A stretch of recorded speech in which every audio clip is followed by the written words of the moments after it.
turn on everything in the studio in 1 minute.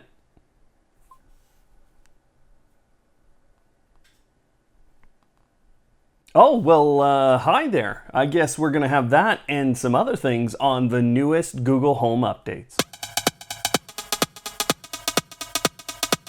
What I've noticed about that new scheduling feature is that many of the articles available on the internet today tell you that all you can really do is schedule your lighting. And with some of the tests that I've done, I'm going to show you much more. I think one of the clearest use cases is one of my favorite use cases for this new feature, and that is the ability to have something happen and then a minute later, or 5 minutes later, or 15 minutes later, have the next action take place. And this becomes extremely useful within the routine section with all of your different devices. You can go ahead, start an action, and then wait that specified time. What can actually happen to allow you to go beyond this is to start adjusting your outlet and switch types, because initially what you're going to get as a response from Google when you try to schedule a power outlet is that it can't do it. But strangely enough, as you change it to a different type of device,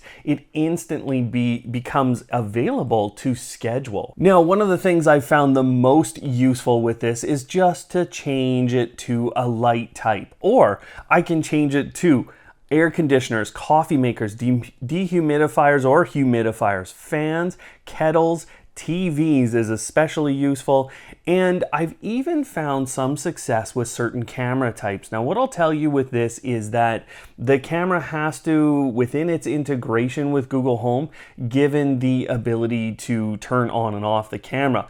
Doesn't work with Nests, doesn't work with Ys. Now, we're kind of looking at a number of speakers here, and so you'd think that you could schedule some of those speaker-related actions, but it's not going to be something that you're going to have a lot of success with right now. However, I did manage to get this to happen one time in a number of tests, and so it just seems like a recognition issue actually with the Google Assistant. They have to understand.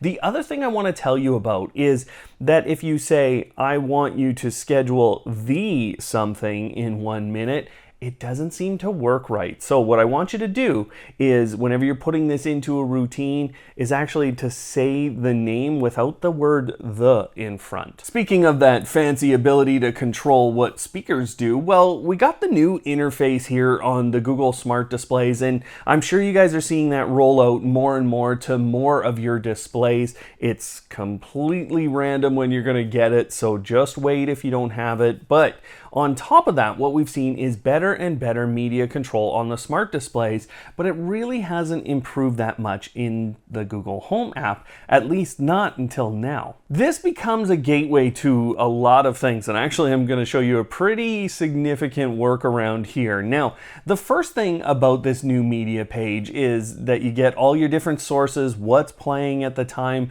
You can review those, switch the speakers on the fly, start and stop, playback, and you can go into all those different services, the music, the video, the radio, and you can create a group pretty quickly here.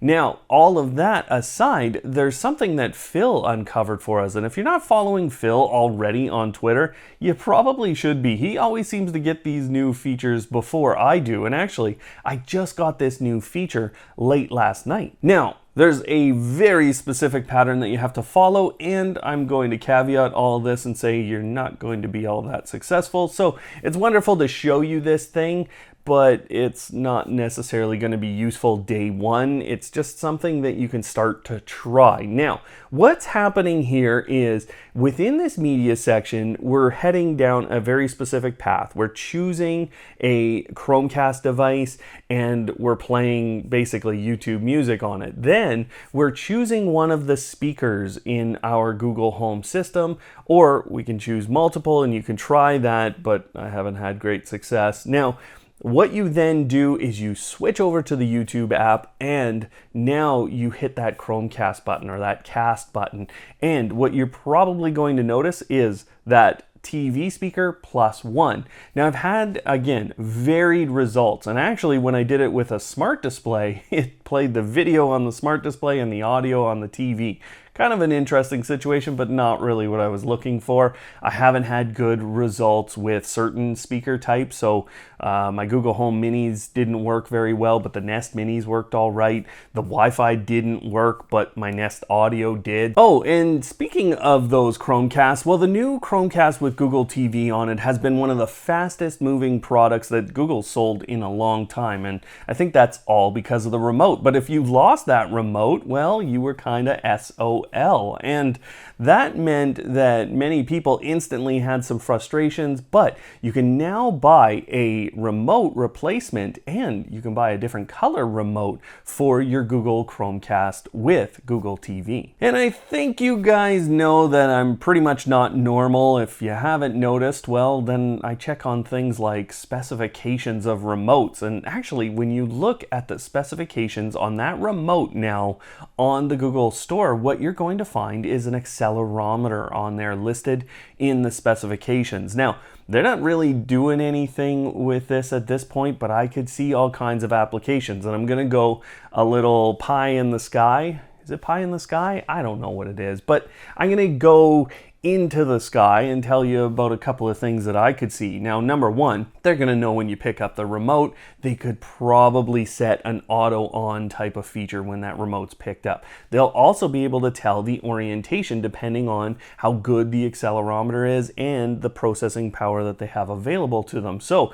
they could maybe even get into some minor game applications. If you think about like the Wii Fit or the Wii remotes playing golf with them, I could see that kind of thing getting there. And speaking of games, well, I've been playing a lot of Stadia actually lately, or at least as much as I have time for, which is on average about 10 minutes a day. But there's a couple of interesting things, and I want you to continue to watch out for this, because although the deal is sold out in the US right now, it seems to be basically over in most countries. We're likely to see this come back. Now, what happened was if you were a YouTube Premium subscriber, then you could actually go sign up for Stadia, and that's an average $10 a month thing, and you would get the Stadia Premier Edition. Now, again, these deals are over, but watch for this to come back. Google does that in cycles, and I think we could see this whole thing going again. And on top of that, one of the things I've been following is just how many games they're going to get available there, because the new consoles, they're expensive. I'm sure they're fantastic. I haven't got to try one yet, but they are just very expensive to own, and then you end up with monthly subscription fees. Well, if something like Stadia can come along and it can be that $10 a month and you have access to what Google says, 400 games coming in 2021, plus the 100 they already have or so. Now, what I've noticed as soon as I started playing these streaming cloud-based games is that it's not a huge use of network bandwidth, but it's a bit of a use. And so you can start to struggle either with the game or with another service. And one of the things that will help us deal with that is a brand new feature in the Google Home application if you have Google Wi-Fi or Nest Wi-Fi. This is a list, but it only has one thing on it for me right now, and that is Google Stadia.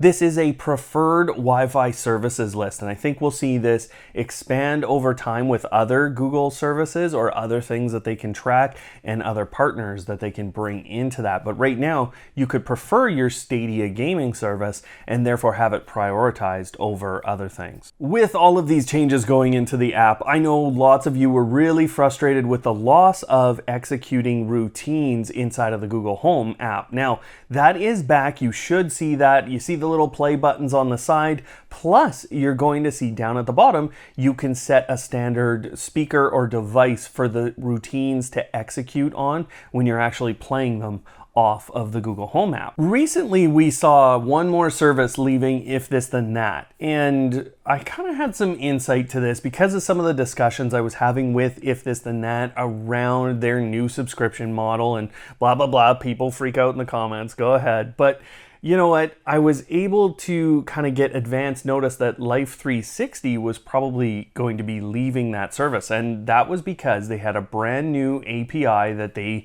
were building and deploying. And one of the reasons for that was to get into some of these new systems. And that starts today with the Google Assistant. Now, what's really great about Life 360 is that you can get your whole family into this, and for free, you can add them, all their phones, and then you connect it with the Google Assistant actions. And now a person over 13, so they have to be over 13 or treated as over 13, hint, hint. Now, when you do that, they can actually go ahead and ask the Google Assistant where their family is at, and they will get displays of that. Or they can ask about a specific person and see that on the Google Assistant enabled smart display. So this is very powerful, but I can't get it, and you won't if you are outside of the US. For some reason, all of us who are these techie types and we love our home automation and all this gear, we went out and we married non-techie types. And so we have all this difficulty getting our spouses to use this gear. And this is something I hear on the channel all the time. But one of the ways that I did actually manage to get my spouse to use this stuff is to give her access to actually setting reminders for me and teach her how to tell me what to do. So the honey-do list grew, and then she was happy. But you know what? In the end, we need a couple of other ways to help our family members. What you're going to find in the new interface, this is coming right away, is the Family tab. So this is something you might not see today, but will be showing up soon. And when it does, what you're going to find are a number of family-related features. Now, in the past, we've talked about Family Bell. It will show up here. You're going to have access to see what's going on throughout the day.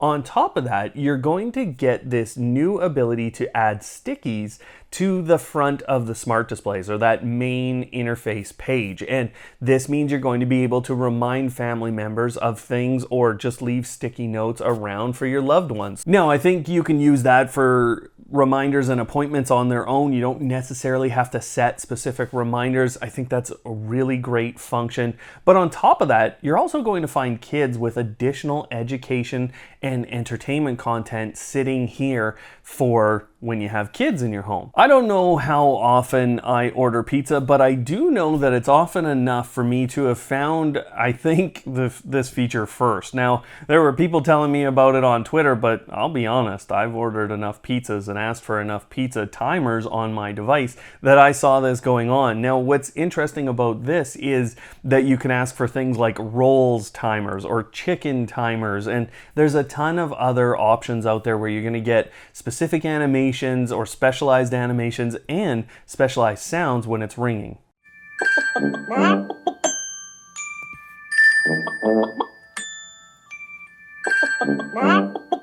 We can't pretend that everything is rosy when we work with these Google products, and quite frankly, they're not. Plus, we've had this migration of all the Nest devices, and now we're seeing the migration of Nest support over to Google support, and that has caused a whole other level of frustrations for people. Now, one thing you're going to find in the Google Home app as a result is a customer support number, and this is going to help when you're talking to Google support to give them better access to your system and to get better and better support. So there is some movement on the support thing. It's obviously not perfect right now, but when is it ever? I haven't come up with a really snappy name for today, but we can just call it Black Saturday or Cyber Black Saturday or something. I don't know. It doesn't matter. What does matter is that you're picking the right products right now. And Samsung TVs, the 2020 smart TV versions, you're going to see the ability to actually integrate with the Google Assistant or get the Google Assistant on board those TVs. That's very powerful if you're someone already using Google and you love those Samsung TVs. I mean, I always have. But the FitBit Sense and Versa 3 are already getting the Google Assistant in the US. Other countries are getting them, so you can expect those products to have the option between Miss A and the Google Assistant, and so those become a more interesting buy if you're someone loving these products as well. But what you really need right now is to understand what deals are available in a really clear and concise way, because there are tons, but some of them aren't great. And we compiled a number of great deals, not just with the Google products, but actually both of these products have a pretty good deal on right now. So you can go check that out in the video that's up on screen, but you'll also get exclusive coupon codes just for Automate Your Life subscribers available there for many smart home products, plus the best deals we found this year. So go check that out. Otherwise, thanks for watching, and of course, don't hate, automate.